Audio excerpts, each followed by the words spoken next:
نحمده ونصلي على رسوله الكريم اما بعد فاعوذ بالله من الرجيم بسم الله الرحمن الرحيم يا ايها الناس اتقوا ربكم الذي خلقكم من نفس واحدة وخلق منها زوجها وبث منهما رجالا كثيرا ونساء واتقوا الله الذي تساءلون به والارحام ان الله كان عليكم رقيبا صدق اللہ العظیم رب اشرح لي صدری ویسر لي امری واحلل عقدۃ من لسانی یفقهوا قولی اللهم ربنا الہمنا رشدنا واعذنا من شرور انفسنا اللهم ارنا الحق حقا وارزقنا اتباعه وارنا الباطل باطلا وارزقنا اجتنابه اللهم آنس وحشتنا في قبورنا وارحمنا بالقرآن العظيم اللهم اجعله لنا اماما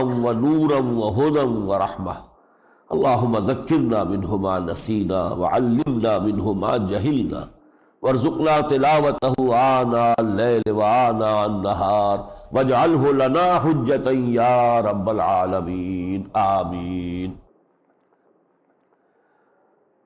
قرآن حکیم میں مکی اور مدنی صورتوں کے جو گروپ ہیں، یہ بات کئی مرتبہ میں عرض کر چکا ہوں کہ اس میں جو پہلا گروپ ہے اس کی مکی صورت تو ایک ہی ہے، سورہ فاتحہ، جو بقامت کہتر ہے بقیمت بہتر ہے۔ حجم میں بہت کم ہے، بہت چھوٹی سی صورت ہے، 7 آیتیں ہیں، لیکن اس کی عظمت بہت ہے، فضیلت بہت ہے۔ پھر 4 صورتیں ہیں یہ طویل مدنیات، لیکن یہ دو کے جوڑوں کی شکل میں ہے۔ سورہ بقرہ، سورہ آل عمران جوڑا ہے، ایک ہی نام اللہ کے رسول نے ان کو دیا الزہراوین۔ مشابہتیں ہمارے سامنے آ چکی ہیں، دونوں کا آغاز الف لام میم سے ہوا، دونوں کے اختتام پر عظیم دعائیں آئی ہیں۔ سورہ بقرہ کی آخری آیت طویل آیت ہے، عظیم دعا پر مشتمل ہے۔ سورہ آل عمران کے بھی آخری رکوع میں بڑی عظیم دعا آئی ہے، وہ 3-4 آیات پر مشتمل ہے۔ پھر دونوں کو نصفین میں تقسیم کیا جا سکتا ہے۔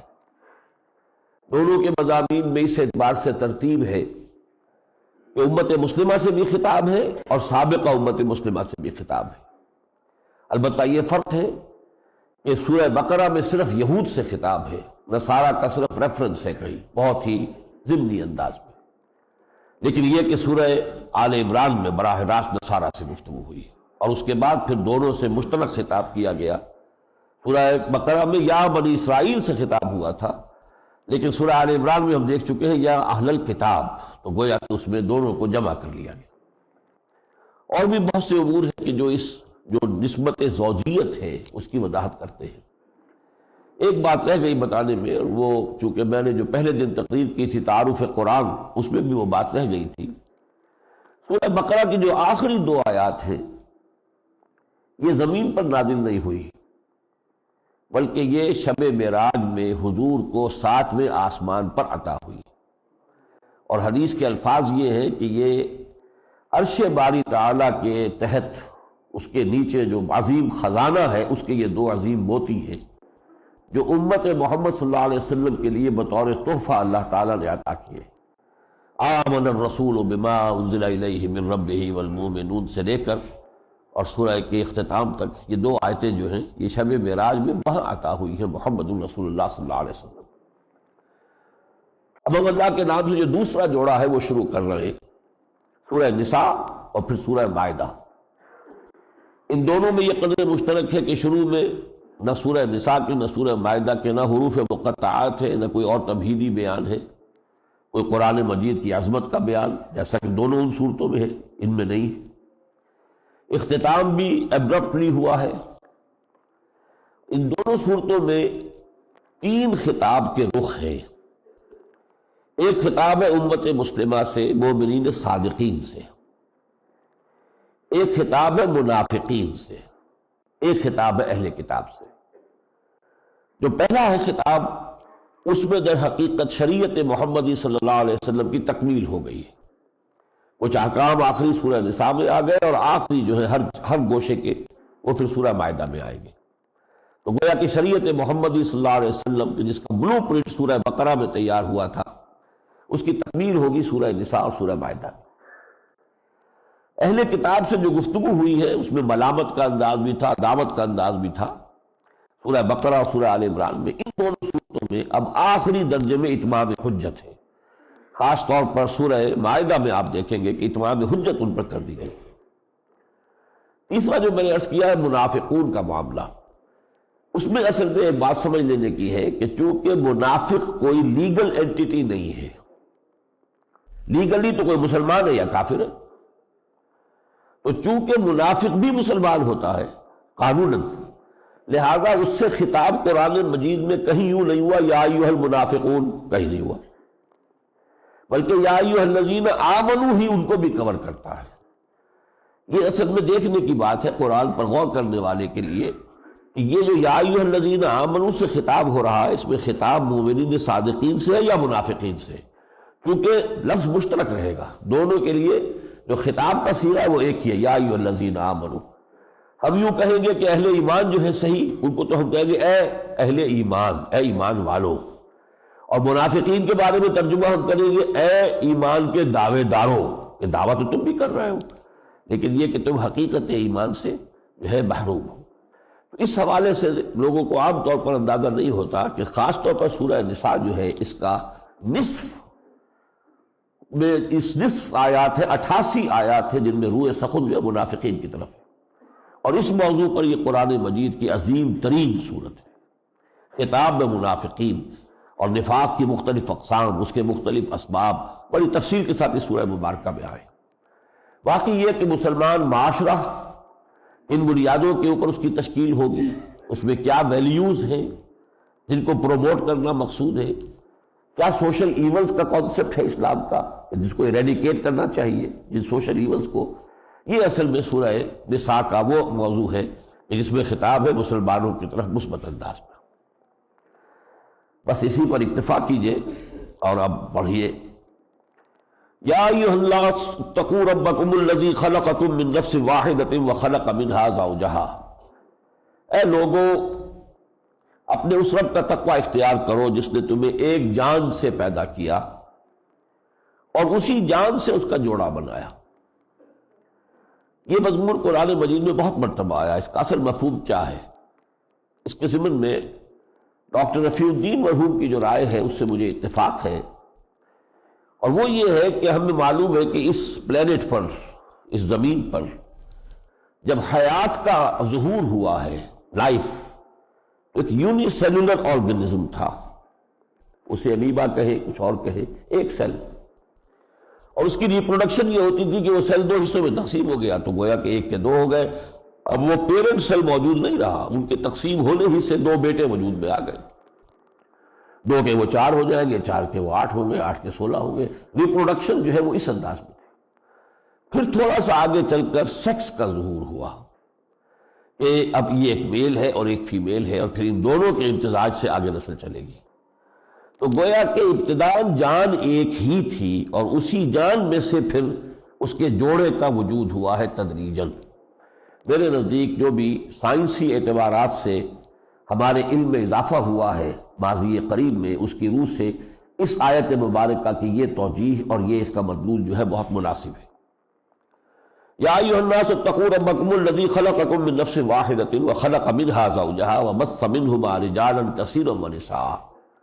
اب وہاں سے بات چلی ہے تو اب انسانی جوڑا جو ہے حضرت آدم حضرت حوا، ان کا تذکرہ ہو رہا ہے، ان سے پھر کثیر تعداد میں عورتوں اور مردوں کو دنیا میں پھیلا دیا۔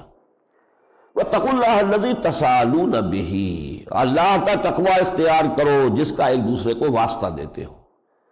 کوئی فقیر بھی مانگتا ہے تو اللہ کے نام پہ مانگتا ہے، اور کہیں اگر خاندان میں کوئی جھگڑا ہو جائے، چپرش ہو جائے، تو بڑے بوڑھے جو ہے پھر اللہ کا واسطہ دیا کرتے خدا کے لیے، اس معاملے کو رفع کرو۔ شوہر اور بیوی کا جھگڑا چل رہا ہے تو خدا کے لیے معاملے کو درست کرو، بچے برباد ہو جائیں گے اگر تمہارا گھر بگڑ جاتا ہے۔ تو جس کا واسطہ دینا ہے بعد میں، پہلے سے اس کا تقوی اختیار کرو گے تو جھگڑے ہو گئے نہیں۔ اس نے ہر ایک کے لیے فرائض معین کر دیے، حقوق طے کر دیے، جو بھی اس نے معاہدات طے کر دیے ہیں ان کو پہلے سے تقوی اگر کرو تو بعد میں اس کا واسطہ دینے کی نوبت نہیں آئے گی۔ الذی تساءلون بہ والارحام، اور رحمی رشتوں کا لحاظ رکھو۔ اب یہ انسانی معاشرت جو ہے اس کے دیکھیے اس کا آغاز کہاں سے ہوتا ہے؟ بہن بھائی، ایک خاندان وجود میں آیا ایک مرد اور ایک عورت کی شادی سے، اب ان کو اولاد اللہ نے، وہ بہن بھائیوں کا رشتہ جو ہے ان کا تعلق ایک رحم سے ہے، والدہ کے رحم سے ان کا تعلق ہے، یہ رحمی رشتہ ہے ان کا جو ان کو بھائی اخوت کے اندر جوڑے ہوئے ہیں۔ اس سے اوپر چلیں گے دادا دادی پر جا کر وہ ایک وسیع تفرقہ ہو جائے گا، اور دادا پر دادی پر جا کر وہ اور وسیع تفرقہ ہو، یہاں تک کہ آدم اور حوا پر آ کر پوری نوع انسانی اس رحمی رشتے میں منسلک ہو گئی۔ لہذا اگر رحمی رشتے کا کسی جگہ لحاظ جو ہے پیدا ہو جائے کچھ لوگوں کے دلوں میں، تو اس سے یہ ہے کہ پوری انسانی معاشرت جو ہے اس کی ساری چیزیں درست ہوتی چلی جائیں گی اور ان کے آپس کے تعلقات جو ہے سٹریم لائن ہو جائیں گے۔ ان اللہ کان علیکم رقیبا، یقیناً اللہ تعالیٰ تم پر نگران ہے، دیکھ رہا ہے تم کیا کر رہے ہو۔ وہ دیکھ رہا ہے، وہ تماش بین نہیں ہے، معاذ اللہ، وہ دیکھ رہا ہے اس لیے کہ اس نے تمہیں بدلہ دینا ہے، جزا و سزا کا معاملہ ہے، اس لیے دیکھ رہا ہے۔ یہ جو پہلا رکوع ہے سورہ مبارکہ کا، اس میں آپ دیکھیں گے کہ جو معاشرے میں کمزور طبقات ہیں ان کے حقوق کی خاص طور پر توجہ دلائی۔ اب معاشرے میں آپ کو معلوم ہے یتیم بہت کمزور، عورت بھی کمزور، یہ مختلف جو طبقے ہیں کمزور کے، وَآتُوا الْيَتَامَىٰ أَمْوَالَهُمْ، اور دیکھو یتیموں کو ان کے مال ان کے حوالے کر دو، وَلَا تَتَبَدَّلُوا الْخَبِيثَ بِالطَّيِّبِ، اور ان کی اچھی چیزیں جو ہے اپنی بری چیزوں سے کوئی بدل نہ لو، وَلَا تَأْكُلُوا أَمْوَالَهُمْ إِلَىٰ أَمْوَالِكُمْ، اور ان کے مال اپنے مالوں میں جمع کر کے اور ان کو کھانے اور ہڑپ کرنے کی کوشش نہ کرو، إِنَّهُ كَانَ حُوبًا كَبِيرًا، یقیناً یہ بہت بڑا گناہ ہے۔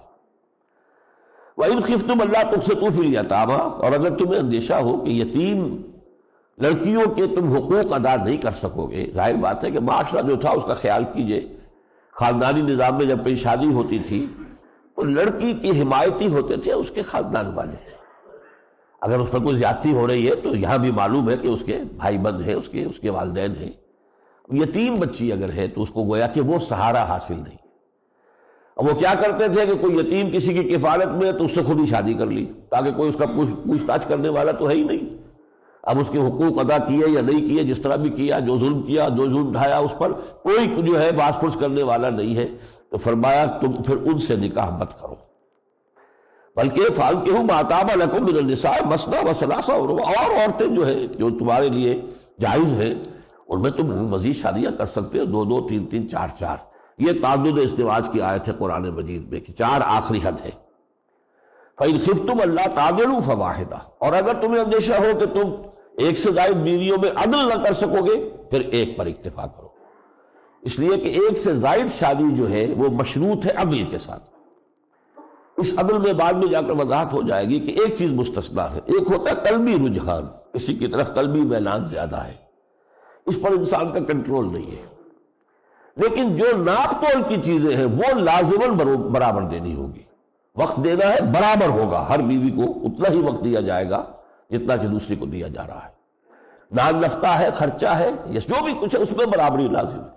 جو شے ناپ تول میں آ سکتی ہے اس میں برابری نہیں ہو رہی تو مجرم ہے وہ شخص، اللہ کے یہاں پکڑا جائے گا۔ لیکن یہ ہے کہ حضور نے خود بھی فرمایا کہ اللہ میں نے باقی ہر چیز کے اندر برابری کی ہے، باقی تو جانتا ہے کہ جہاں تک دل کا معاملہ میرے اختیار میں نہیں ہے، تو یہاں قرآن مجید میں بھی اس کا ذکر آگے چل کر آ جائے گا۔ تو فرمایا اگر تمہیں اندیشہ ہو کہ تم انصاف نہیں کر سکو گے تو ایک پر اتفاق کرو، او ما ملکت ایمانکم، یا پھر جو تمہاری کنیزیں ہیں، ذالک ادنی الا تعولوا، یہ بہتر ہے اس میں کہ تم کہیں ایک ناانصافی کرو اور کسی ایک طرف جھک جاؤ اور دوسری جو ہے آگے چل کر آئے گا معلق ہو کر رہ جائے کہ نہ وہ شوہر والی ہے اور نہ وہ آزاد ہے کہ کہیں اور شادی کر سکے۔ وَآتُوا النِّسَاءَ صَدُقَاتِهِنَّ نِحْلًا، اور عورتوں کو ان کے مہر ادا کیا کرو خوش دلی کے ساتھ، تاوان سمجھ کر نہیں، خوش دلی کے ساتھ۔ فَإِن تِبْنَ لَكُمْ عَنْ شَيْءٍ مِّنْهُ نَفْسًا فَكُلُوهُ هَنِيئًا مَرِيئًا، البتہ یہ کہ اس کے بعد اگر وہ اپنی مرضی سے کوئی چیز تمہیں دے دیں، عطا کر دیں، مہر معاف کر دیں، یا جو مہر تم نے دیا تھا اس میں سے کوئی چیز تمہیں ہبہ کر دیں تو ٹھیک ہے، وہ ان کی مرضی سے ہے، اسے تم استعمال میں لا سکتے ہو۔ وَلَا تُؤْتُوا السُّفَهَاءَ أَمْوَالَكُمُ الَّتِي جَعَلَ اللَّهُ لَكُمْ قِيَامًا وَارْزُقُوهُمْ فِيهَا وَاكْسُوهُمْ وَقُولُوا لَهُمْ قَوْلًا مَّعْرُوفًا، یہ وہ ہے تصور کہ جس کے تحت کوٹ آف وارز جو ہے وہ بنتے رہے، کہ کوئی شخص ہے کہ جو کافی مال دولت چھوڑ کر گیا ہے، لیکن اس کی اولاد میں سے جو ہے کوئی بھی سمجھدار نہیں ہے، سب کے سب جو ہے یا آوارہ ہے، یا یہ کہ ابھی ان کے اندر وہ اپنے مفادات کی دیکھ بھال کرنے کی صلاحیت نہیں ہوئی ہے، تو حکومت پھر اس جائیداد کو اپنے کنٹرول میں لے لیتی تھی۔ انہیں اس میں سے اس کی ضروریات تو پوری کرنے کو مل رہی ہے، لیکن یہ کہ وہ اللہ تلنو میں اڑا دے اس کو، اس سے روک دیا جاتا تھا۔ وہ بات یہاں ہے۔ اور نہ سمجھو کو اپنے وہ اموال نہ حوالے کرو کہ جو اللہ نے تمہارے لیے اس دنیا میں قیام کا ذریعہ بنائے ہیں، البتہ ان میں ورزقوہم، ان کو ساری ضروریات بھی پوری کرو، وکسوہم، ان کے لیے لباس بھی فراہم کرو، وقولوا لہم قولا معروفا، اور بات ان سے کرو اچھی۔ وَابْتَلُوا الْيَتَامَىٰ حَتَّىٰ إِذَا بَلَغُوا النِّكَاحَ فَإِنْ آنَسْتُمْ فِيهِمْ رُشْدًا فَادْفَعُوا إِلَيْهِمْ أَمْوَالَهُمْ۔ اور یہ کہ یتیم جو تمہارے زیر نگرانی ہے یا زیر کفالت ہے، ان کو جانچتے پرکھتے رہو یہاں تک کہ جب تم محسوس کرو کہ اب ان میں رشد اور سمجھ آ گئی ہے، یہ اپنے معاملات کا اب سنبھال سکتے ہیں، تو پھر ان کے اموال ان کے حوالے کر دو۔ وَلَا تَأْكُلُوهَا إِسْرَافًا وَبِدَارًا أَن يَكْبَرُوا، دیکھو جلدی سے ان کے مال ہڑپ کرنے کی فکر نہ کرو کہ اس سے پہلے کہ وہ یتیم بڑا ہو جائے، بالغ ہو جائے، میں اس کی ساری جو بھی جائیداد ہے یا اس کا مال ہے اس کو کھا کر ختم کر دوں۔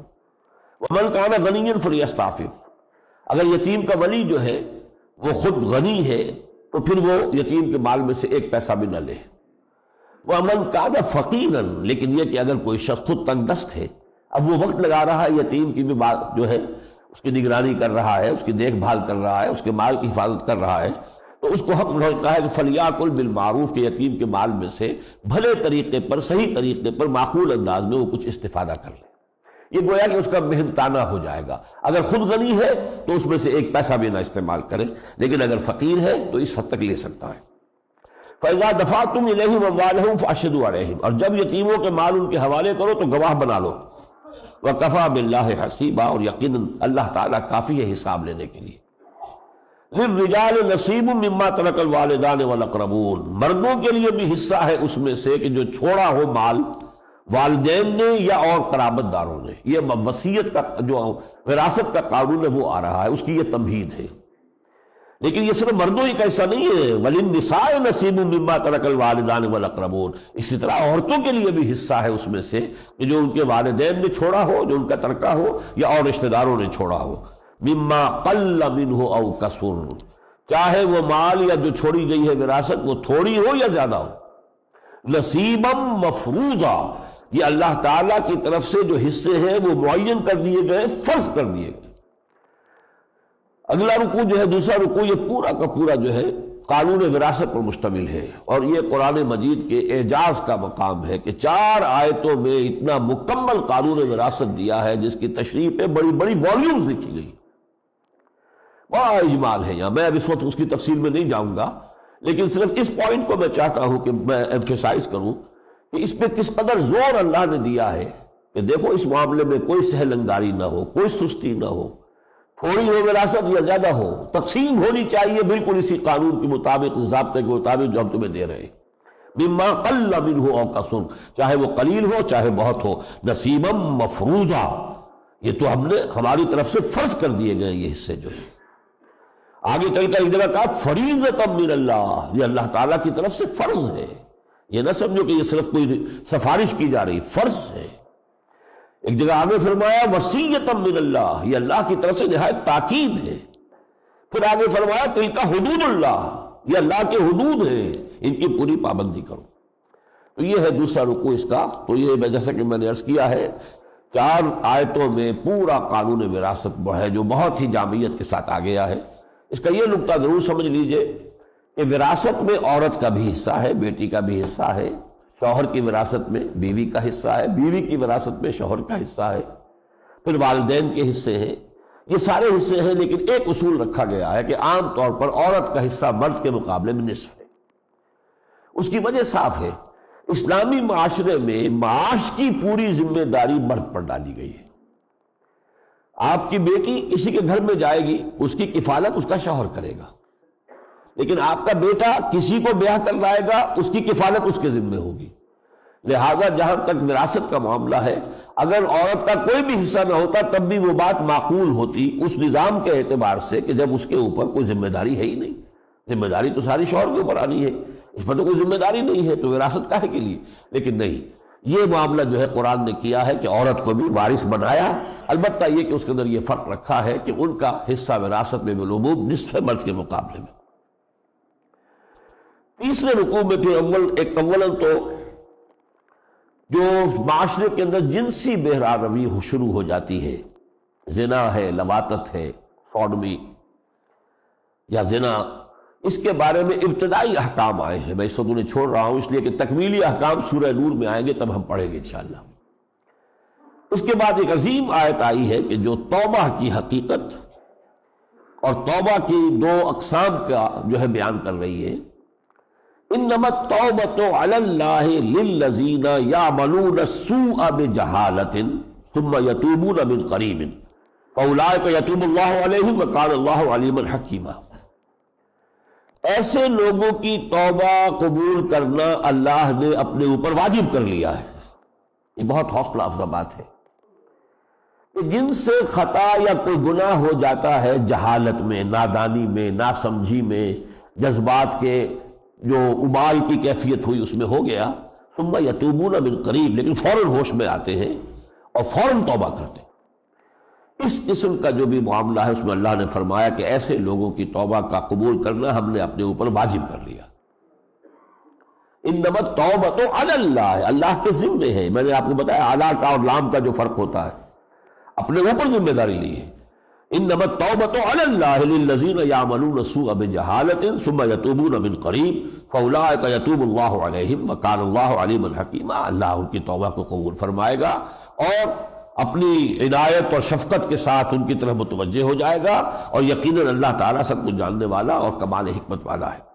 وَلَيْسَتِ التَّوْبَةُ لِلَّذِينَ يَعْمَلُونَ السَّيِّئَاتِ، ان کے لیے کوئی توبہ نہیں ہے کہ جو برائیاں کرتے ہی رہے حتیٰ اذا حضر احدہم الموت، یہاں تک کہ جب موت سر پر آن کھڑی ہو، قال انی تبت الآن، تب کہے کہ میں اب توبہ کرتا ہوں، وہ توبہ کا دروازہ بند ہو چکا۔ وَلِلَّذِينَ يَمُوتُونَ وَهُمْ كُفَّارٌ، اسی طریقے سے جو مرے حالت کفر میں ان کی کوئی توبہ نہیں۔ اولئک اعتدنا لهم عذابا الیما، ایسے لوگوں کے لیے تو ہم نے دردناک عذاب فراہم کیا ہے۔ اس کے بعد اس تیسرے رکوع میں خواتین کے ضمن میں چار بہت اہم باتیں آئی ہیں۔ نمبر ایک، وہ مال وراثت نہیں ہے۔ عرب میں یہ ہوتا تھا کیونکہ کئی بیویاں ہوتی تھی، اسلام نے تو 4 کی حد مقرر کر دی ہے، زیادہ بھی ہوتی تھی بڑے لوگوں کی، اور وراثت کا نظام یہ تھا کہ بڑا بیٹا جو ہے وہی سب کچھ مال ہڑپ کر لیتا تھا، کسی اور کو کچھ دیتا ہی نہیں تھا۔ وہ اپنی سوتیلی ماؤں کو بھی سمجھتا تھا یہ بھی وراثت کا مال ہے، وہ وارث بن جاتا تھا ان کا، اور ان میں سے کسی کے ساتھ نکاح بھی کر لیتا تھا۔ اس کا تصور ختم کیا گیا کہ عورت کی وراثت کا مال نہیں ہے، اس کی اپنی ایک انڈیپینڈنٹ شخصیت ہے، اور وہ اس طریقے سے وراثت میں تمہیں اس کے اوپر کوئی اختیار حاصل نہیں ہوتے۔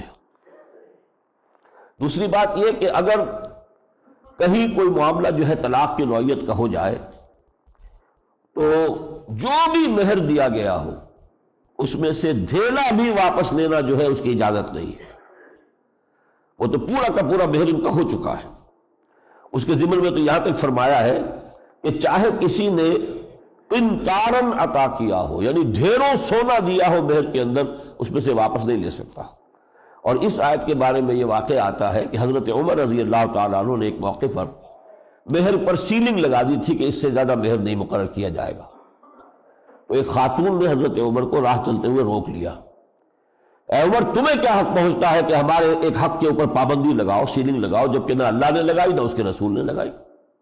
اور یہ آیت پڑھی اس نے، وَآتَيْتُمْ إِحْدَاهُنَّ قِنطَارًا، اگر تم نے ان میں سے کسی ایک کو ڈھیروں سونا دیا تب بھی کوئی شے واپس نہیں لے سکتے، تو قرآن تو ڈھیروں سونے کی بات بھی کر رہا ہے مہر کے طور پر، تو اے عمر تمہیں کیا حق پہنچتا ہے کہ تم یہ کہہ دو کہ اس سے زیادہ مہر نہیں ہوگا۔ حضرت عمر رضی اللہ تعالیٰ عنہ نے کہا کہ آج ایک عورت نے عمر کو دین سکھایا اور اپنا آرڈیننس واپس لے لیا۔ اسی طریقے سے روکا گیا ہے، فرض کیجئے کسی بیوی سے ویسے دل جو ہے اب نہیں اس کی طرف مائل ہے، چاہتے ہیں اس کو گھر سے نکال دینا یا طلاق دینا، لیکن اسے طلاق بھی نہیں دے رہے، چاہتے ہیں کہ پہلے اس سے اپنا مہر جو ہے واپس لے لیں۔ یہ غلط حرکتیں سب وہاں ہوتی تھی اس معاشرے میں جس پر کہ شدید اب سرزنش ہو رہی ہے، یہ بہت غلط حرکتیں ہیں، ایسا مت کرو۔ اسی طریقے سے سوتیلی ماؤں کے ساتھ جو ہے وہ نکاح کر لینا، اسے نکاح مخت کہا گیا ہے۔ ولا تنکحوا ما نکح آباؤکم من النساء الا ما قد سلف، جن سے تمہارے باپوں نے نکاح کیا ہو اب ان سے تم نکاح نہیں کر سکتے، وہ مائیں ہیں، چاہے وہ تمہاری سوتیلی مائیں ہیں، وہ ماں کی حقی میں ہے، وہ مستقل طور پر وہ حرام ہے تم پر، تم ان سے شادی نہیں کر سکتے۔ عرب میں یہ ہو جاتا تھا، اگرچہ وہ بھی اسے نکاح مقت کہتے تھے، مقت کہتے ہیں بڑی بری شے کو، یہ برا نکاح ہے، یہ کوئی اچھا نکاح نہیں ہے، لیکن قرآن نے آ کر اس کو مستقل بند کر دیا۔ چوتھے رکوع میں پھر آیا ہے محرمات ابدیہ، وہ رشتے کے جہاں نکاح کا کوئی امکان ہی نہیں۔ حرمت علیکم امہاتکم و بناتکم و اخواتکم و عماتکم و خالاتکم و بنات الاخ، یہ رشتے جو ہیں تم پر حرام کر دی گئی، تمہاری مائیں اور تمہاری بیٹیاں اور تمہاری بہنیں اور تمہاری پھوپھیاں اور تمہاری خالائیں اور تمہاری بھتیجیاں اور تمہاری بھانجیاں اور تمہاری وہ مائیں جن کا تم نے دودھ پیا ہے، اور جن سے دودھ پیا ہے ان کے حوالے سے تمہاری بہنیں، رضائی بہنیں، وامہات نسائکم، تمہاری بیویوں کی مائیں، وربائکم اللاتی فی حجورکم، اور اگر تمہاری بیوی کا کوئی سابق پہلے نکاح کہیں اور ہوا تھا اور سابق شوہر سے کوئی اولاد ہے تو وہ بھی حرام ہے تم پر۔ من نسائکم اللاتی دخلتم بہن فإن لم تکونوا دخلتم بہن فلا جناح علیکم وحلائل ابنائکم، اسی طریقے سے اپنے بیٹوں کی بیویاں یعنی بہویں، یہ بھی مستقل حرام ہے، ان کے ساتھ کبھی بھی نکاح نہیں ہو سکتا۔ یعنی یہ وہ رشتے ہیں کہ جن میں کسی صورت میں کبھی بھی نکاح نہیں ہو سکتا۔ فرض کیجئے کسی کا بیٹا جو ہے جوانی میں فوت ہو گیا ہے، اس کی بہو موجود ہے، لیکن یہ نہیں رشتہ، یہ اب شادی نہیں کر سکتا اس سے، اس لیے کہ وہ ہمیشہ ہمیشہ کے لیے اس کے لیے حرام کر دی گئی ہے۔ اور یہ بھی حرام کر دیا گیا وَأَن تَجْمَعُوا بَيْنَ الْأُخْتَيْنِ، کہ تم دو بہنوں کو بیک وقت نکاح میں رکھو۔ حضور نے اس پر اضافہ کیا ہے کہ خالہ، بھانجی اور پھپھی اور بھتیجی، ان کو بھی بیک وقت ایک نکاح میں نہیں رکھا جا سکتا۔ قرآن میں صرف دو بہنوں کا ذکر ہے، وَأَن تَجْمَعُوا بَيْنَ الْأُخْتَيْنِ إِلَّا مَا قَدْ سَلَف، ساتھ ہی قرآن کہتا ہے سوائے اس کے جو ہو چکا، پہلے ہو گیا، اس کا حساب کتاب اب نہیں ہے، لیکن آئندہ کے لیے یہ قانون ہے، یہ محرمات ابدیہ ہیں، ان کے ساتھ کسی صورت میں نکاح نہیں ہو سکتا۔ والمحصنات من النساء الا ما ملکت ایمانکم، اسی طریقے سے وہ عورتیں کہ جو نکاحوں میں ہیں لوگوں کے، وہ بھی حرام ہے۔ یہ ہے سارا کا سارا جو کہ قانون دیا گیا ہے یہاں۔ اس کے علاوہ اس رکوع میں جو شادی بیاہ کا جو اصل ہے فلسفہ بیان کیا گیا، محسنین غیر مسافحین، اصل میں نکاح ہونا چاہیے کسی عورت کو ایک قلعے میں لانے کے لیے۔ یہ گھر جو ہے انسٹیٹیوشن آف فیملی ایک قلعہ ہے، عورت کو تحفظ ملتا ہے، پروٹیکشن ملتا ہے، عورت کے لیے ضمانت ہے، اس کی کفالت، اس کے معاشی ضروریات، عورت کو ضمانت ملتی ہے کہ اس کی اولاد ہوگی تو اس کی بھی کفالت جو ہے وہ باپ کرے گا۔ یہ سارے جو پورا کا پورا نظام ہے اس کو کہتے احسان، کسی عورت کو قلعے میں لے آنا۔ غیر مسافحین، محسنین کے یہ نکاح ہونا چاہیے، صرف شہوت رانی نہیں، صرف ایک جنسی تقاضا پورا کرنا نہیں ہے، یہ جنسی تقاضا بھی اس میں شامل ہے، لیکن اصل میں اس کے اندر جو حکمت پیدا ہوتی ہے وہ یہ کہ خاندان کا یہ مستحکم ادارہ وجود میں لایا جائے۔ اس کے بعد شریعت کے بارے میں دو انتہائی خیالات کی اصلاح کی گئی ہے۔ شریعت کے بارے میں ایک خیال یہ ہے کہ یہ خامخواہ کی پابندیاں، یہ حلال یہ حرام، چنانچہ آپ کے شاید علم میں نہ ہو یہ بات اور آپ حیران ہو کہ عیسائیت میں باقاعدہ فلسفہ ہے، وہ کہتے ہیں شریعت لعنت ہے۔ کیوں؟ ایک شے حرام ہے، بتا دیا گیا یہ حرام ہے، اب آپ کے اندر اس کے لیے میلان ہے، آپ اس کا استعمال کر لیتے ہیں، کر کے پھر گلٹی کانشنس بن جاتے ہیں۔ یہ گلٹی کانشنس جو ہے یہ 100 برائیوں کی جڑ ہے، لہٰذا کسی شے کو حرام ہونا ہی نہیں چاہیے کہ گلٹی کانشنس کے وجود میں آنے کا کوئی امکان نہیں، یہ فلسفہ۔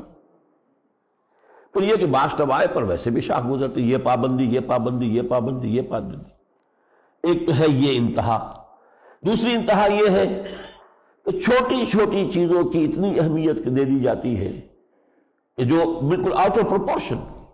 شریعت میں بھی بہرحال کچھ چیزیں ہیں جو بڑی ہیں، گناہ ہے، کچھ کبائر ہیں، بڑے گناہ ہیں، کچھ چھوٹی چھوٹی چیزیں ہیں، لیکن چھوٹی چیزوں کو اپنی جگہ پر رکھنا چاہیے، ان کے بارے میں اتنا حساس نہیں ہو جانا چاہیے جتنا کہ کبائر کے بارے میں حساس ہونے کی ضرورت ہے۔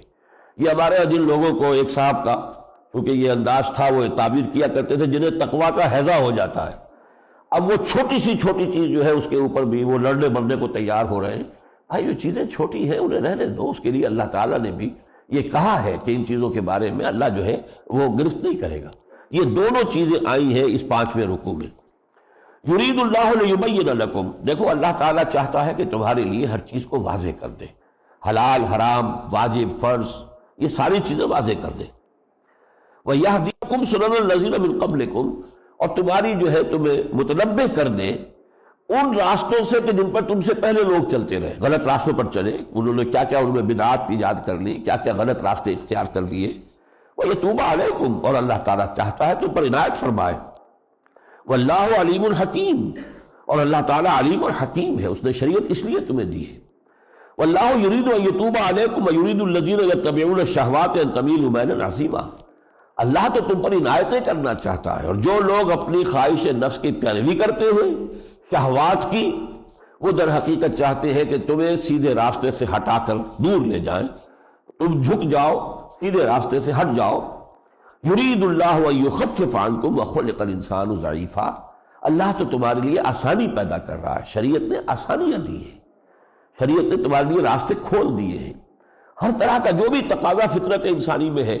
اب اگر جنسی جذبہ ہے، نکاح کا راستہ کھول دیا ہے، بس گنتی کر دی ہے کہ یہ رشتے حرام ہے، باقی پوری دنیا جو ہے آپ کھلی شادی کیجئے، اور اس میں بھی ایک نہیں، دو نہیں، تین نہیں، چار تک کر سکتے ہیں، اگر آپ اس کے اندر انصاف کا تقاضا پورا کر سکتے ہو تو چار تک کیجئے۔ تو جو بھی تقاضا فطرت انسانی میں ہے، فرشتے انسانی میں ہے، اس کے لیے راستہ کھولا ہے۔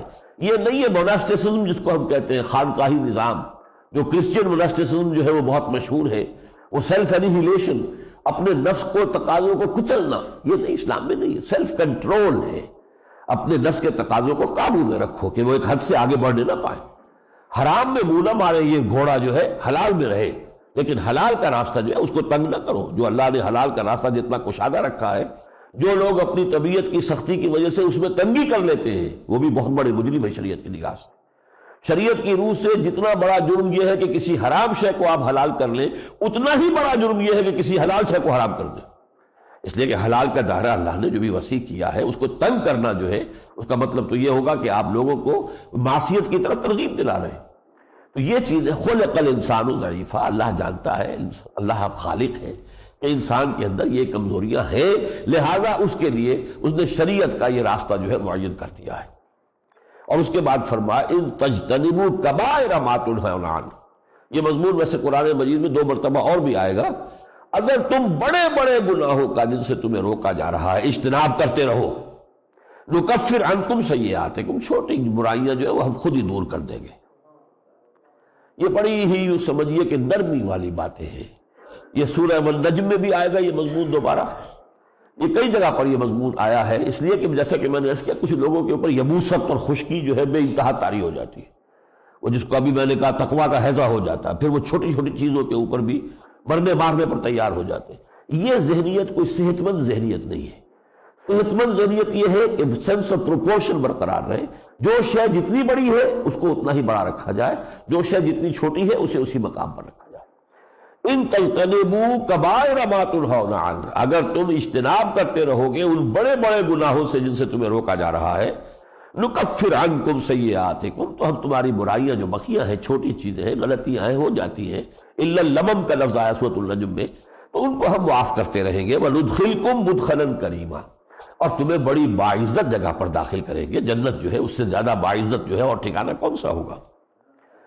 اس کے بعد اب جو خاندانی نظام ہے، اور اس میں خاص طور پر جو ہم پڑھا ہے سورہ بقرہ میں بھی، وَلِلرِّجَالِ عَلَيْهِنَّ درجہ، مردوں کو ایک درجہ فوقیت کا حاصل ہے، یہ جو ہے بڑی بٹر پل ہے، آخر عورت بھی جو ہے انسان ہے، اس کے احساسات ہیں، اور وہ انسان ہیومن بینگ ہے، human dignity, human owner, human respect, self respect, ساری چیزیں اس میں بھی ہیں، اور اسے یہ سیکنڈری پوزیشن اختیار کرنی پڑتی ہے، تو واقعہ یہ ہے کہ یہ اس کے لیے ایک بٹر پل ہے، یہ کڑوی گولی ہے جس کو نگلنا آسان نہیں ہے، لیکن اس کے لیے حکیمانہ انداز میں قرآن مجید نے بات سمجھائی، اس لیے کہ انتظامی ایک ضرورت ہے، اگر یہ نہ ہو تو گھر کا ادارہ چلے گا ہی نہیں، برباد ہو کر رہ جائے گا، چولہے اس کی ڈھیلی ہو جائیں گی، اور چونکہ ایک فیملی جو ہے وہ در حقیقت یونٹ ہے ہمارے معاشرے کا، اگر یہ ادارہ کمزور ہو جاتا ہے تو معاشرہ کمزور ہو جاتا ہے، اس کی چولہے ڈھیلی ہو جاتی، لہذا اس انتظامی اعتبار سے مرد کو جو فوقیت دی گئی ہے،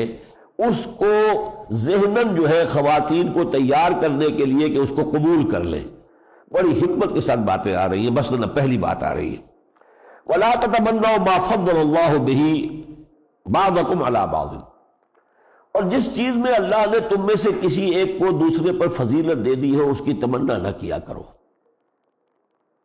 بی کنٹینٹڈ ود یور لاٹ، اللہ نے جو کچھ تمہیں دیا ہے اللہ کا شکر ادا کر کے اور اس کے اوپر اکتفا کرو. کسی کو زیادہ دے دیا ٹھیک ہے، اللہ کی دین ہے، آپ اسے ذہن قبول کریں. اسی طریقے سے اگر کوئی مردوں کو اللہ نے ایک فوقیت دے دی ہے انتظامی، تو خواتین کو چاہیے کہ اسے قبول کریں. للرجال نصیب مما اکتسبوا وللنساء نصیب مما اکتسبن، جہاں تک اخلاقی تصورات ہیں، اخلاقی کمائی نیکی اور بدی کی ہے، اس میں کوئی فرق نہیں ہے مرد اور عورت کے درمیان. مردوں کے لیے حصہ ہے اس میں سے جو انہوں نے کمائی کی ہے. یہ کسب کا لفظ قرآن مجید میں نیکی اور بدی کے لیے آتا ہے، معاش کے لیے نہیں آتا. معاش تو فضل ہے. فَإِذَا قُضِيَتِ الصَّلَاةُ فَانتَشِرُوا فِي الْأَرْضِ وَابْتَغُوا مِنْ فَضْلِ اللَّهِ، یہ تو اللہ کی دین ہے، اللہ کا عطیہ ہے، اللہ کا فضل ہے. تو جو بھی کسب اور اکتساب کیا ہو نیکی یا بدی، اس میں سے تو مرد اپنا کیا پائے گا اور عورت اپنا کیا پائے گی. اخلاقی اعتبار دیکھیے، یہ سمجھ لیجئے as human beings human dignity, human honor, human respect is equal between males and females. As moral agents، اخلاقی سطح پر، روحانی سطح پر، spiritual اور اخلاقی اعتبار سے کوئی فرق نہیں ہے. عورت بھی بلند سے بلند اخلاقی مقام پر جا سکتی ہے اور بلند سے بلند روحانی مقام پر جا سکتی ہے. حضرت رابعہ بصریہ رحمۃ اللہ علیہا کس مقام کو پہنچی؟ خواتین میں سے حضرت خدیجہ الکبریٰ رضی اللہ تعالیٰ عنہ کس مقام کو پہنچی؟ تو یہ چیزیں ہیں.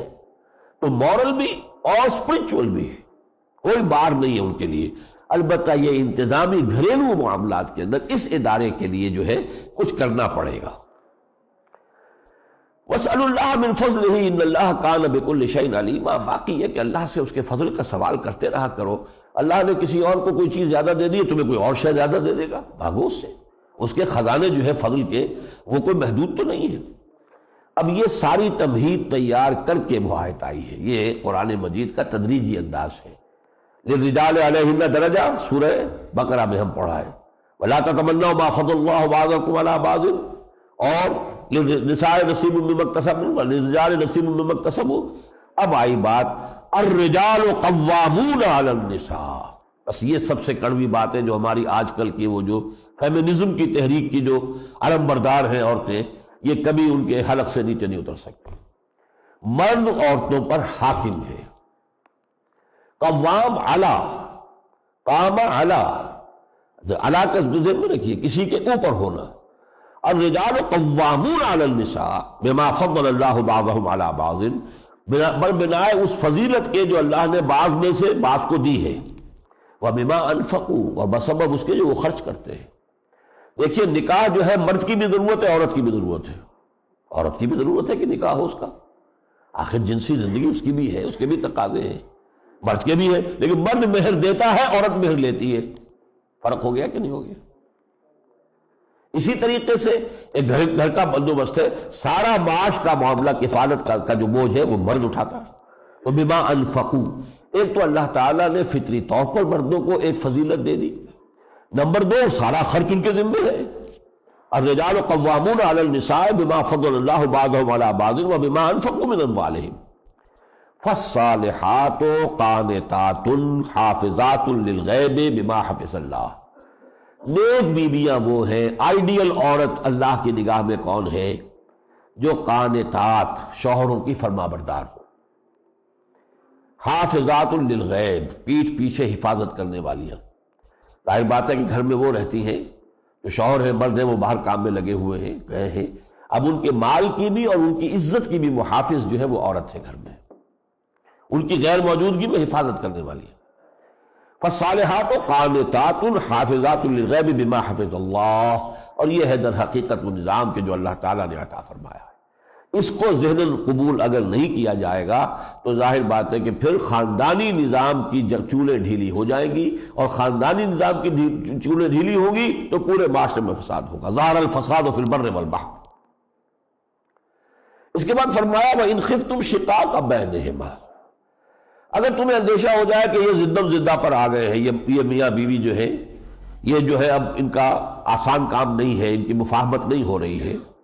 فبعثوا حکما من اہلہ وحکما من اہلہا، تو ایک حکم لڑکے والوں شوہر کے خاندان میں سے اور ایک حکم لڑکی والوں یعنی بیوی کے خاندان میں سے، یہ دو حکم جو ہے مقرر کرو۔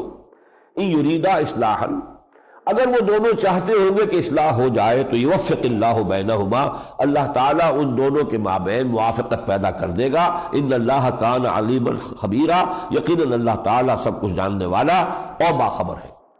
اب اس میں یہ بھی ہوتا ہے بسا اوقات جو ہے زدم زدہ جو ہو جاتی ہے میاں بیوی میں، دل سے دونوں چاہتے ہیں کہ ٹھیک ہو جائے معاملہ، لیکن وہ ایک حجاب سا ہوتا ہے کہ میں کیوں نیچے ہوں، اسے چاہیے وہ جو ہے وہ اپنی غلطی کو تسلیم کرے، اور دوسرا یہ کہہ رہا کہ میں کیوں نیچے پڑوں، وہ اس کو چاہیے کہ وہ معافی مانگے۔ اس میں وہ کھینچتان کے اندر کبھی جو ہے وہ پورا کا پورا رشتہ ٹوٹ جاتا ہے۔ تو اگر حکمین آ جائیں گے تو ان میں اگر ذرا سی بھی آمادگی ہے میاں اور بیوی کے اندر کہ وہ آپس میں مصالحت کریں تو مصالحت آسان ہو جائے گی، اور یہ معنی بھی ہو سکتے ہیں کہ اگر وہ حکمین یہ چاہیں گے کہ مصالحت ہو جائے اور وہ پوری خلوص کے ساتھ کوشش کریں گے تو انشاءاللہ اس میں مصالحت ہو جائے۔ اس کی ایک آیت بڑی عظیم ہے اور یہ ہے وہ شہادت علی الناس کا جو فلسفہ سورہ بقرہ میں ہم نے پڑھا تھا۔ دنیا میں شہادت ہے دعوت کے ذریعے سے، دعوت، تبلیغ، انفرادی اجتماعی سطح پر حجت قائم کر دینا، یہ انبیاء اور رسول کے ذریعے سے ہوتی تھی اور اب امت مسلمہ کے حوالے ہے یہ کام۔ آخرت میں اس کا ظہور کیسے ہوگا؟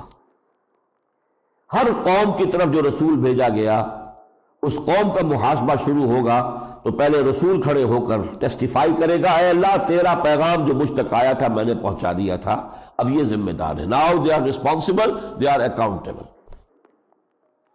اس پر یہ واقعہ آتا ہے کہ حضور ایک مرتبہ آپ دیدہ ہو گئے تھے، رو پڑے تھے۔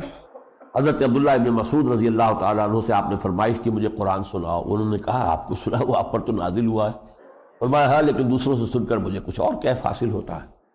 سورہ نساء انہوں نے شروع کی، جب اس آیت پر آئے فَكَيْفَ إِذَا جِئْنَا مِن كُلِّ أُمَّةٍ بِشَهِيدٍ، تو کیا ہوگا اس دن جب کہ ہم ہر گروہ میں ہر امت میں ایک گواہ کھڑا کریں گے، وَجِئْنَا بِكَ عَلَىٰ هَٰؤُلَاءِ شَهِيدًا، اور اے محمد صلی اللہ علیہ وسلم آپ کو لائیں گے ان کے خلاف گواہی دینے کے لیے۔ جب یہ آیت پڑھی ہے تو حضور نے کہا حسبک حسبک، بس کرو بس کرو، اور اب حضرت ابن مسعود نے نگاہ اٹھا کر دیکھا تو حضور کی آنکھوں سے آنسو جاری تھے۔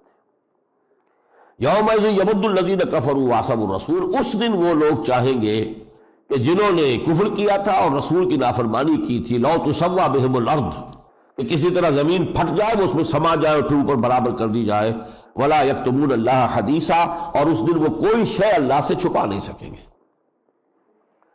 ساتھ میں رکوع کے آخر کی آیت نوٹ کیجئے، ان اللہ لا یغفر ان یشرک بہ ویغفر ما دون ذلک لمن یشاء، جان لو اللہ اسے ہرگز معاف نہیں کرے گا کہ اس کے ساتھ شرک کیا جائے، ہاں شرک سے کم تر گناہ جس کو چاہے گا بخش دے گا۔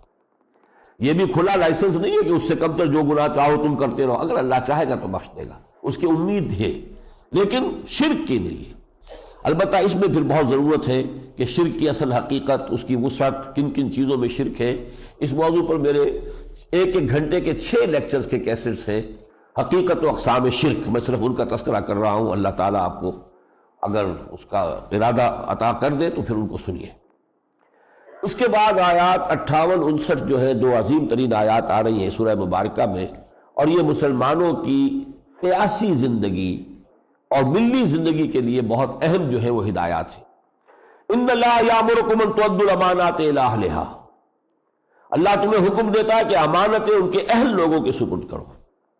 منصب جو ہوتے ہیں، قومی منصب، حکومتی مناصب، یہ سب سے بڑی امانت ہوتے ہیں قوم کی، یہ اہل لوگوں کو دو۔ اس کے اندر طے کرتے ہوئے یہ نہ دیکھو یہ میری برادری ہے یا یہ میری دوستی ہے یا میرا یہ معاملہ رشتہ داری ہے، نہیں، جو اہل ہے اس کے حوالے کرو۔ اور نمبر 2 وَإِذَا حَكَمْتُمْ بَيْنَ النَّاسِ أَن تَحْكُمُوا بِالْعَدْلِ، اور جب کبھی فیصلہ کرنا ہو لوگوں کے مابین عدل کے ساتھ کرو۔ ان اللہ نعم ما یعظکم بہ، اللہ تعالیٰ تمہیں بہت اچھی نصیحت کر رہا ہے۔ ان اللہ کان سمیعا بصیرا، یقیناً اللہ سب کچھ سننے والا اور دیکھنے والا ہے۔ دوسرا ہے کانسٹیٹیوشنل معاملہ، لیگل معاملہ۔ یا ایھا الذین آمنوا اطیعوا اللہ واطیعوا الرسول واولی الامر منکم، اہل ایمان اطاعت کرو اللہ کی اور اطاعت کرو اس کے رسول کی اور اپنے میں سے صاحب امر کی۔ گویا کہ پہلی بات تو یہ ہوئی کہ صاحب امر تمہارے لیے قابل قبول صرف وہ ہونے چاہیے جو تم میں سے ہو، مسلمان ہو۔ غیر مسلموں کی حکومت کو ذہناً تسلیم کر لینا یہ گویا کہ اسلام کا راستہ نہیں ہے، مجبوراً زیادہ بات ہے، جس کو میں نے کہا تھا انڈر پروٹیسٹ رہنا، طاغوت کے تحت رہنا ہے تو انڈر پروٹیسٹ تو انسان رہے، لیکن اس کو ریکنسائل نہ کرے، قبول نہ کرے۔ البتہ فرما دیا گیا کہ یہ اللہ کی اطاعت، اس کے رسول کی اطاعت، یہ تو ہے مستقل دائم۔ اولو الامر کی اطاعت جو ہے وہ مستقل نہیں ہے، وہ اللہ اور اس کے رسول کی اطاعت کے تابع ہے۔ فَإِن تَنَازَعْتُمْ فِي شَيْءٍ، اب اگر تمہارا اور تمہارے اولو الامر کا کوئی اختلاف ہو جاتا ہے، جھگڑا ہو جاتا ہے، فَرُدُّوهُ إِلَى اللَّهِ وَالرَّسُولِ، تو لوٹا دو اس معاملے کو اللہ اور اس کے رسول کی طرف، یعنی آخری فیصلہ ہوگا کتاب اللہ اور سنت رسول کے ذریعے، بس۔ یہ دو چیزیں ہیں مستقل اور دائم، فیصلہ ہوگا ان کے حوالے سے۔ ان کنتم تؤمنون باللہ والیوم الآخر ذلک خیر واحسن تاویلا، اور یہی اگر تم واقعتاً اللہ تعالیٰ پر اور یوم آخر پر ایمان رکھتے ہو تو اسی میں بہتری ہے، اور انجام کار کے اعتبار سے یہی روش درست ہے۔ اب 9ویں رکوع سے سلسلہ شروع ہوا منافقین کا۔ سب سے پہلی بات تو یہ فرمائی گئی کہ یہ منافق جو ہے مدینے میں جو تھے وہ کیا کرتے تھے، کوئی مقدمہ ہوا تو بجائے حضور کی عدالت میں لانے کے علماء یہود کے ہاں پہنچ جاتے تھے، آپ فیصلہ کر دیں ہمارا۔ الم تر الی الذین یزعمون انہم آمنوا بما انزل الیک وما انزل من قبلک یریدون ان یتحاکموا الی الطاغوت وقد امروا ان یکفروا بہ، کیا تم نے دیکھا نہیں کچھ لوگ جو ہیں دعویٰ تو یہ کر رہے ہیں کہ وہ ایمان رکھتے ہیں اللہ اور تو اس پر بھی کہ جو آپ پر نازل کیا گیا ہے اور جو آپ سے پہلے نازل کیا گیا تھا، لیکن اپنے معاملات طے کروانا چاہتے ہیں طاغوت سے، حالانکہ اللہ نے تو حکم دیا کہ طاغوت کا انکار کرو۔ تو پہلی بات تو یہ ہے وَإِذَا قِيلَ لَهُمْ تَعَالَوْا إِلَىٰ مَا أَنزَلَ اللَّهُ وَإِلَى الرَّسُولِ رَأَيْتَ الْمُنَافِقِينَ يَصُدُّونَ عَنكَ صُدُودًا، اور جب ان سے کہا جاتا کہ آؤ اللہ اور اس کے رسول کی طرف آؤ، تمہارے معاملات وہ فیصلہ کروا دیں گے، تو تم دیکھتے ہو کہ یہ منافق جو ہے اے نبی آپ کی طرف آنے میں رکتے ہیں، وہاں نہیں آنا چاہتے، آپ کی عدالت میں نہیں آنا چاہتے، اور یہ علامت ہے کہ ان کے دل میں ایمان نہیں۔ دوسری بڑی چیز جو نفاق کی بنیاد تھی وہ تھی اطاعت رسول، اور یہ بات اچھی طرح سمجھ لیجئے، ہمارے لیے حضور ایک انسٹیٹیوشن ہے، ایک شخص نہیں ہے۔ ان کے لیے حضور ایک شخص تھے، موجود تھے، 2 ہاتھ 2 پاؤں 2 آنکھوں والا ایک انسان، تو زمین و آسمان کا فرق واقع ہو جاتا۔ ان کو یہ کہ ہم اللہ کی بات تو مانیں گے، ان کی بات کیوں مانیں؟ آخر ہمارے جیسے انسان ہیں، ان میں کون سا سرخاب کا پر لگا ہوا ہے، اور آسمان سے اترتی ہوئی وحی تو انہیں نظر نہیں آتی تھی۔ چلیے جو وحی جلی ہے، یہ انہوں نے فرمایا کہ وحی آئی ہے، فرشتہ لے کے آئے، ہم نے مان لیا، وہ وحی خفی کو کیسے مان لیں گے کہ اللہ تعالیٰ نے کوئی اور بھی اشارہ کیا ہے، کوئی الہام بھی ہوا ہے۔ لہذا ان کے لیے سب سے کٹھن مسئلہ جو بھی بن گیا تھا وہ یہ کہ رسول کی اطاعت کے لیے تیار نہیں تھے۔ لہذا یہاں میں آپ کو وہ آیات گن دیتا ہوں کہ جس میں زور دیا گیا، یہ مقام اسی اعتبار سے سب سے زیادہ گاہا مقام ہے قرآن مجید میں اس موضوع پر کہ رسول کی اطاعت لازمی ہے۔ وما ارسلنا من رسول الا ليطاع باذن اللہ، ہم نے نہیں بھیجا کسی بھی رسول کو مگر اس لیے کہ اس کی اطاعت کی جائے اللہ کے حکم سے۔ فلا وربك لا يؤمنون حتى يحكموك فيما شجر بينهم ثم لا يجدوا في انفسهم حرجا مما قضيت ويسلموا تسليما، تو قسم ہے تیرے رب کی اے محمد صلی اللہ علیہ وسلم، یہ لوگ ہرگز مومن نہیں قرار پائیں گے جب تک کہ جو بھی اختلافات ان کے مابین پیدا ہو ان میں آپ کو حکم تسلیم نہ کرے، اور جو فیصلہ آپ کا ہو اسے نہ صرف یہ کہ قبول کریں بلکہ اپنے دلوں میں بھی اس پر کوئی تنگی محسوس نہ کریں۔ اگر دل میں بھی کوئی بات آ گئی کہ یہ بات تو خیر ٹھیک ہے محمد نے فیصلہ کر دیا تو مان تو لیتے ہیں لیکن بات ٹھیک نہیں ہے، تو ایمان نہیں ہے، یسلموا تسلیما۔ اور آگے چل کر وہ آیت آئی ہے وَمَن يُطِعِ اللَّهَ وَالرَّسُولَ فَأُولَٰئِكَ مَعَ الَّذِينَ أَنْعَمَ اللَّهُ عَلَيْهِم مِّنَ النَّبِيِّينَ وَالصِّدِّيقِينَ وَالشُّهَدَاءِ وَالصَّالِحِينَ وَحَسُنَ أُولَٰئِكَ رَفِيقًا، جو لوگ اللہ اور اس کے رسول کی اطاعت کے کاربند ہو گئے ان کو معیت حاصل ہوگی، رفاقت حاصل ہوگی۔ جنت میں کن لوگوں کے ساتھ رہیں گے؟ مع النبیین ممن مع الذین انعم اللہ علیہم، یہ جو سورہ فاتحہ میں ہم پڑھتے ہیں صراط الذین انعمت علیہم، وہاں میں نے عرض کیا تھا یہاں اس کی تشریح آ گئی ہے، مع الذین انعم اللہ علیہم من النبیین والصدیقین والشہداء والصالحین وحسن اولئک رفیقا، اور جنہیں ان کی رفاقت میسر آ جائے تو اس سے بہتر رفاقت تو کوئی نہیں۔ اللہم ارزقنا رفاقتہ ومعیتہ، آمین یا رب العالمین۔ اس کے بعد تیسری چیز شروع ہوئی ہے اور وہ ہے قتال فی سبیل اللہ۔ یہ ظاہر بات ہے منافقین پر بڑی بھاری شے تھی، جان کی بازی لگانا، میدان جنگ میں جانا ہے تو گویا کہ آپ ذہن تو تیار ہے کہ واپس نہیں آنا، وہ واپس آ گئے تو یہ تو بونس ہے ایک طرح کا، ورنہ جو جنگ میں جا رہا ہے وہ اپنی جان کا پورا رسک لے کر جا رہا ہے، جان ہتھیلی پر رکھ کر جاتا ہے۔ اب ظلم میں اگر وہ ایمان نہیں تھا تو یہ چیز اوپر بہت شاخ گزرتی تھی، لہذا اس کے بعد یہ بڑی تفصیل آئی ہے اس پر کہ یہ قتال سے جی چراتے ہیں، اور جب بھی کبھی موقع قتال کا آتا ہے تو دیر لگاتے رہتے ہیں تاکہ فوج چلی جائے تو پیچھے سے ہم بیٹھے رہ جائیں، اور یہ کہ منتظر رہتے ہیں کہ وہاں سے خبر کیا آ رہی ہے۔ اب اگر تو اچھی خبر آ گئی تو دوڑ کر شریک ہو گئے اور مال غنیمت میں حصہ بٹانے کے لیے تیار ہو گئے، اور اگر کوئی خبر جو ہے آ گئی کہ مسلمانوں کو تکلیف پہنچی ہے تو کہا دیکھیں اللہ کا بڑا کرم ہوا ہم پر کہ ہم ساتھ نہیں گئے۔ یہ گویا کہ ان کی روش جو ہے یہ اس رکوع میں بیان ہوئی ہے۔ الم تر الی الذین قیل لہم کفوا ایدیکم، کبھی آپ نے دیکھا نہیں ان لوگوں کے حال کو کہ جن سے پہلے تو اللہ نے یہ حکم دے رکھا تھا کہ اپنے ہاتھ روکے رکھو، جنگ کی اجازت نہیں ہے۔ پورے 12 برس مکے میں کیا تھا؟ کوئی جنگ نہیں۔ No raising of hand even in self defence, اپنے دفاع میں بھی ہاتھ نہیں اٹھا سکتے۔ اب حکم آ گیا فلما کتب علیہم القتال، جب ان پر جنگ فرض کر دی گئی، اذا فریق منہم یخشون الناس کخشیۃ اللہ واشد خشیہ، تو ان میں سے ایک گروہ جو ہے وہ انسانوں سے اس طرح ڈر رہا ہے جیسے کہ اللہ سے ڈرنا چاہیے، بلکہ اس سے بھی زیادہ ڈر رہا ہے۔ وقالوا ربنا لما كتبت علينا القتال، اور وہ کہتے ہیں پروردگار یہ ہم پر قتال کیوں فرض کر دیا گیا؟ لولا اخرتنا الى اجل قریب، کیوں نہیں ہم اور ذرا مہلت دیتا، اس کو اور مؤخر کر دیتا۔ قل متاع دنیا قلیل، اے نبی کہہ دیجئے یہ دنیا کا ساز و سامان بہت حقیر ہے، والآخرۃ خیر لمن اتقى، اور آخرت بہت بہتر ہے ان لوگوں کے لیے جو تقوی کی روش اختیار کریں۔ وَأَيْنَمَا تَكُونُوا يُدْرِككُمُ الْمَوْتُ، اگر موت سے ڈرتے ہو تو موت تو تمہارے گھروں میں بھی آ جائے گی، جہاں کہیں بھی ہوگی موت آئے گی، موت کا تو وقت معین ہے، اس سے تو فرار ممکن ہی نہیں ہے۔ اس کے بعد پھر وہ بات لوٹا کر فرمائی گئی مَن يُطِعِ الرَّسُولَ فَقَدْ أَطَاعَ اللَّهَ وَمَن تَوَلَّىٰ فَمَا أَرْسَلْنَاكَ عَلَيْهِمْ حَفِيظًا، جو رسول کی اطاعت کرتا ہے اصل میں وہ اللہ کی اطاعت کرتا ہے۔ رسول کی اطاعت کیوں کر رہا ہے؟ یہ سمجھ کر کہ یہ اللہ کے نمائندے ہیں، تو در حقیقت وہ اطاعت کس کی ہوئی؟ اللہ کی ہوئی۔ چنانچہ ایک حدیث بھی ہے من اطاعنی فقد اطاع اللہ ومن عصانی فقد عصى اللہ، جس نے میری اطاعت کی اس نے اللہ کی اطاعت کی، جس نے میری نافرمانی کی اس نے اللہ کی نافرمانی کی۔ اور من اطاع امیری فقد اطاعنی ومن عصى امیری فقد عصانی، جس نے میرے معین کردہ امیر کی اطاعت کی اس نے میری اطاعت کی، اور جس نے میرے معین کردہ امیر کی معصیت کی نافرمانی کی اس نے میری نافرمانی کی۔ اور اس موضوع پر جو سب سے زیادہ لرزہ طاری کرنے والی آیت ہے فقاتل فی سبیل اللہ، تو اے نبی آپ تو قتال کیجئے اللہ کی راہ میں، یہ واحد کا صیغہ ہے۔ لا تکلف الا نفسک، آپ پر ذمہ داری ہے صرف آپ کی اپنی۔ ظاہر بات ہے کہ آپ کو اختیار کسی اور پر حاصل نہیں۔ وہ تصور میں لائیے وہ وقت تو ہم سورہ مائدہ میں انشاءاللہ کل پڑھیں گے کہ جب وہ وقت آیا کہ حضرت موسیٰ سے کہا گیا، حضرت موسیٰ نے کہا اپنی قوم سے کہ اللہ کی راہ میں جنگ کرو، انہوں نے کوڑا جواب دے دیا فَظَبَنْتَ وَرَبُّكَ فَقَاتِلَا إِنَّا هَٰؤُلَاءِ قَاعِدُونَ، تو کس قدر بیزاری ان پر طاری ہوئی تھی۔ اس وقت انہوں نے کہا تھا رب انی لا املک الا نفسی واخی، پروردگار مجھے تو اپنی جان کا اختیار ہے یا اپنے بھائی ہارون کی جان کا اختیار ہے، باقی پوری قوم کوڑا جواب دے رہی ہے۔ یہاں وہی بات اللہ تعالیٰ حضور سے خطاب کر کے فرما رہے ہیں تاکہ مسلمانوں کی غیرت کو جوش آئے۔ حالانکہ مسلمان تو ثابت کر چکے تھے، غزوہ بدر میں جو جانفشانی کر چکے ہیں، جس طریقے سے انہوں نے حضور کے چشم و ابرو کے اشارے کے اوپر اپنی گردنیں کٹوا دی ہیں، جو آیا ہے حضور کا حکم جو ہے، اور غزوہ بدر سے پہلے جو مشاورت ہوئی تھی اس میں ایسی ایسی عمدہ تقریریں ہوئی ہیں۔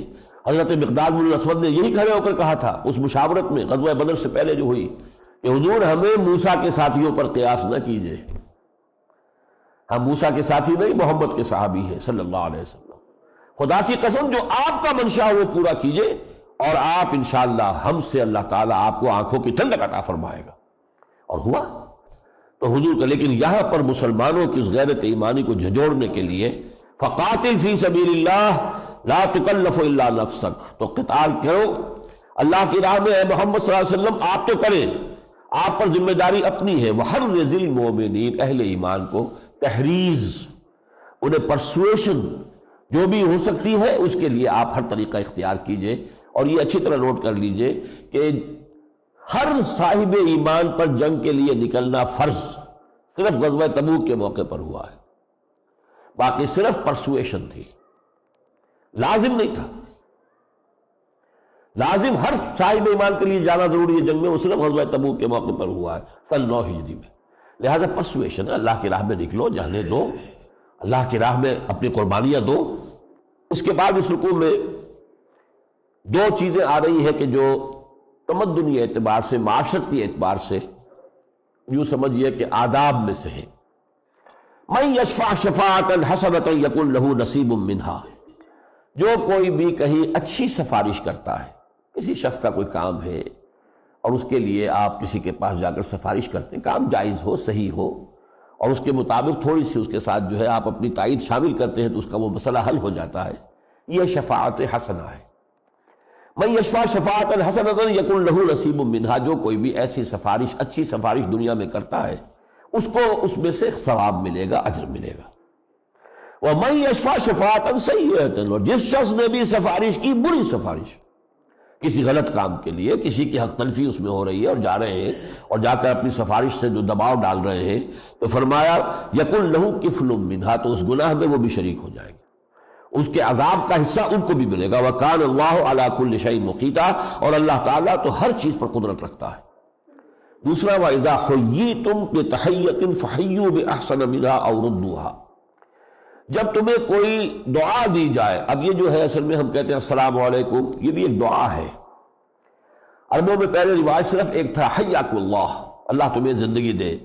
یہاں پنجابی میں حیاتی ہوئے، یہ حیاتی ہوئے یہ بالکل وہ عربوں کا جو محاورہ تھا اس کے تحت ہے یہ، حیاک اللہ، اللہ تمہیں زندہ رکھے۔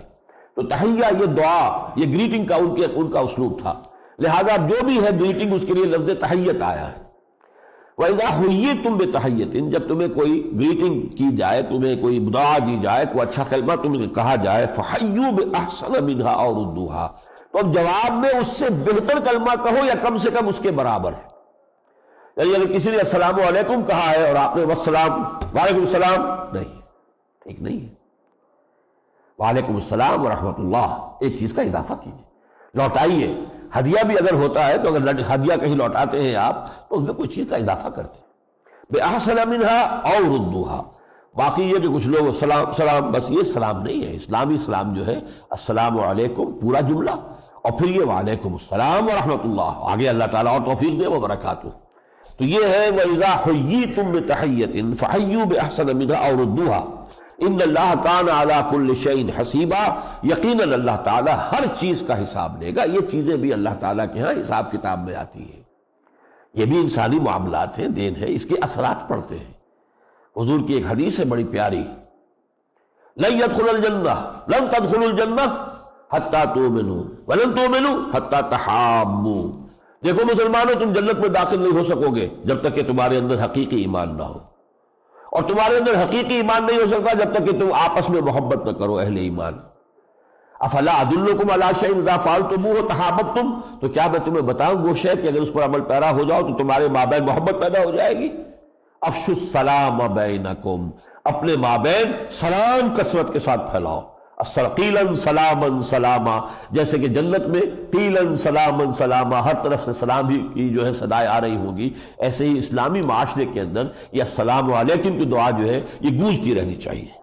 اللہ لا الہ الا ہو، اللہ وہ ہستی ہے جس کے سوا کوئی معبود نہیں۔ لیجمعنکم الی یوم القیامۃ لا ریب فیہ، وہ یقیناً جمع کرے گا تمہیں قیامت کے دن جس میں کسی شک و شبے کی گنجائش نہیں۔ ومن اصدق من اللہ حدیثا، اور اللہ سے بڑھ کر کون سچا ہو سکتا ہے اپنی بات میں، اللہ نے فرمایا ہوگا تو ہو کر رہے گا۔ بارک اللہ لی ولکم فی القرآن العظیم ونفعنی وإیاکم بالآیات والذکر الحکیم۔